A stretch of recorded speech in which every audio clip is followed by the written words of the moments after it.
Hello again. Welcome to another edition of CropLife Retail Week. I'm Eric Sfiligoj here with my regular partner in crime, Richard Jones, as we have returned from the road. Richard, I guess welcome back for both of us. Good to see you again.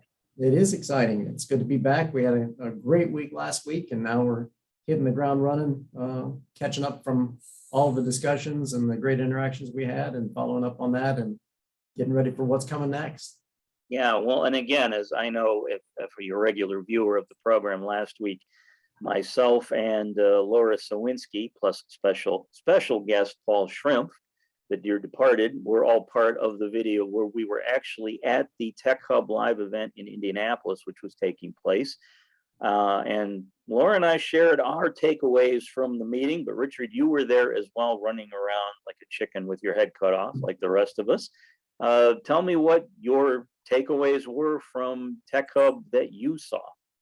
Sure. That was obviously our second Tech Hub, and last year was good, but I thought this year it took it to the next level, and just in terms of the engagement with the audience and the folks that came. We were talking. There's so much going on in the industry these days with the economy and inflation and fuel costs and supply chain and labor and everything, that it would be easy for people to use that as an excuse not to attend an event like this. But it was so exciting to see so many people who chose because of events, issues like that. They were looking for solutions that technology could help with, to help them be successful in their business. So it's exciting to see so many people come out and take an active part in that. I was excited to see so many people taking advantage of different ways to learn at the show. In the past, I know we do a lot of conferences, and we're always trying to find new ways to approach it. But this one, I think, was one of the examples that we're going to use for a lot of our events going forward, in that instead of just a couple of days of people standing behind podiums and showing you PowerPoint slides, and then you go out and spend some time walking up and down the aisles of a trade show. This was more of a fully immersive ag tech experience, I thought. Our program committee did a great job of putting together things in different formats. We're all used to now not having to just take information as it's provided to us in a general fashion, one size fits all. Nobody sits down and says, what's on CBS tonight? I think I'm going to watch that. Or what's on the radio? I'm going to listen to whatever they're sending me right now. We pick and choose what music we want to listen to. We decide what TV shows or movies we want to listen to or watch, when and how we want to watch them. And so I think this program was kind of put together like that. There was something going on all the time for people to choose from. There were general sessions and keynotes and breakout sessions and early riser sessions and roundtable discussions and the fireside chats that you particularly were doing, and tech talks, great interactions on the show floor, awards programs. There was something to pick and choose from all times of the day. So, and people were just taking advantage of all of it. And it was great to see that engagement.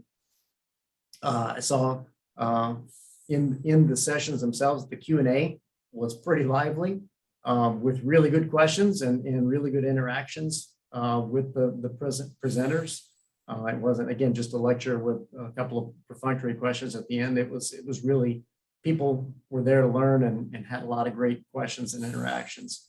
And just my last takeaway was just the evolution of the industry and how, with technology and how that really played into what we saw last week. We've always been around precision as the leading piece on technology with what we covered through our precision ag brands and coverage. But it is so much broader now with ag technology. It's more than just precision, and so much of the content, so many of the vendors that were there, so many of the discussions that were happening were more about how technology is being applied across the board in ag and for ag retailers, not just with precision applications. So it was really exciting to see all that engagement, and I can't wait to start talking about what we're going to do next year.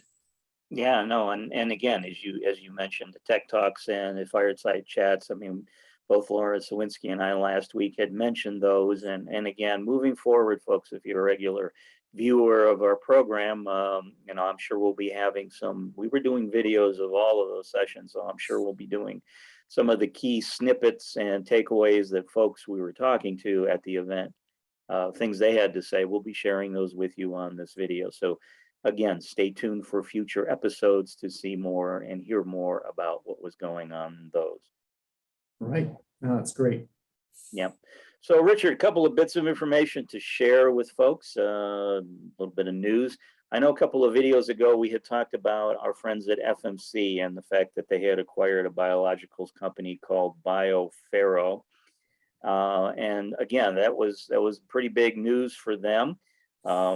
Based on that, then, since 2013, they've expanded their biological product portfolio to about 50 products that are available in 50 different countries. So as you might imagine, to sort of make this product line stand out, FMC has decided to formally brand it. So this week we've gotten word that the biological products line at FMC is going to be going by the name of Biologicals by FMC. So the name seems a no-brainer. It's I guess the quote would be, it is what it says on the tin.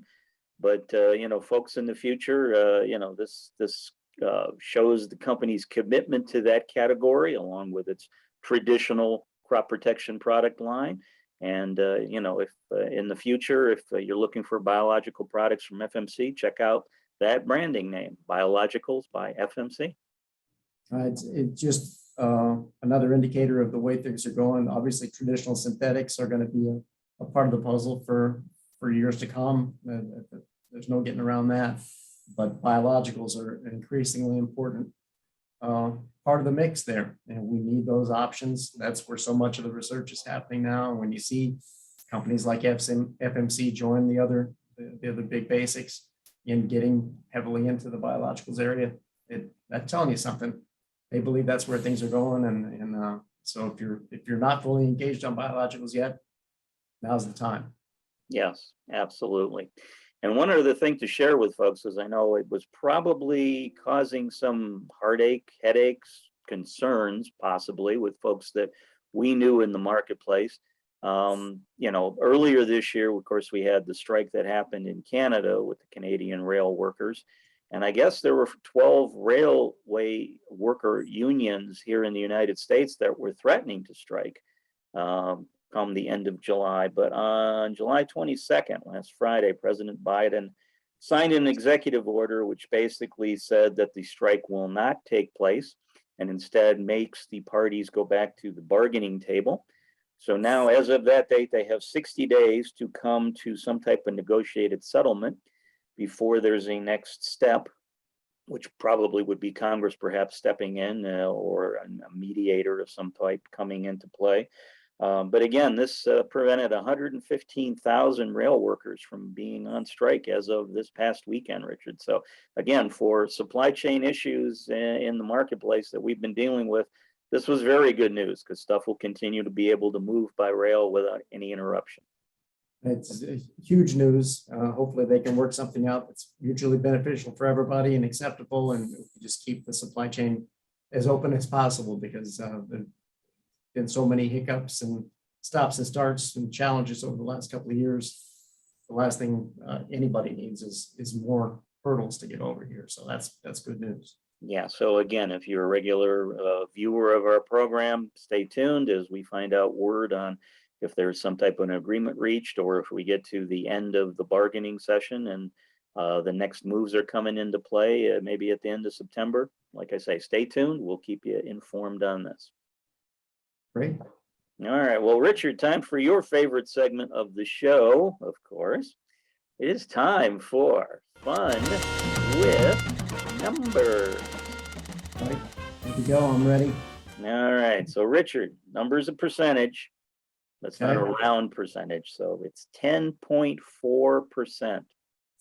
4%. Okay. Okay. So is 10.4%, is that A, the increase in food prices between June 2021 and 2022? Is that B, the increase in ADM grain profits through the first half of 2022? Is it C, the overall market share of biological products in the crop protection market space as of 2022? Or is it D, the percentage of time you and I got to spend together at Tech Hub Live because we were on completely different schedules? I'm not sure we actually got 10% there, so I'm gonna. Yeah, I think that one's high as well. I agree with you. That was a busy few days. Food prices are way up. That number might actually be higher in my mind. So I'm down to market share of bioproducts and EDM profits. I'm going to go with a hunch on this and say the grain profits. Oh, I'm sorry, Richard. No, ADM had a much better year than that. Their grain profits through June of 2022 are 74% up for the year. Okay. So they're doing much, much better. Your C option would have been the biologicals. They're actually about 5%, not 10.4. No, the correct answer was food prices, 10.4%. And again, your perception is, yes, it would have been higher, but even though it is only 10.4%, that's still the highest percentage in increase in food prices year over year since 1981. Back in those days, I was in high school cheering for the local football and soccer teams, trying to, encourage them to do better because normally they weren't that good. Well, I wasn't rooting for the same teams, but I was in high school back then too. And so, man, that is a long time. So yeah, a long time since we had a year over year increase like that in food price. And then again, it varies depending on what you're talking about, but overall it's 10.4% is the increase year over year. So I'm sorry, Richard. Well, I learned something today. That's the most important thing. All right. Well, I'm glad you can take away from it in a positive light. Well, thanks for joining us, viewers. We'll see you again soon. If you have questions or comments about today's episode of Retail Week, contact us by email or Twitter, or type your message in the comment section below. Your feedback is important to us. We will try our best to address your thoughts in next week's episode, and be sure to subscribe to our YouTube channel.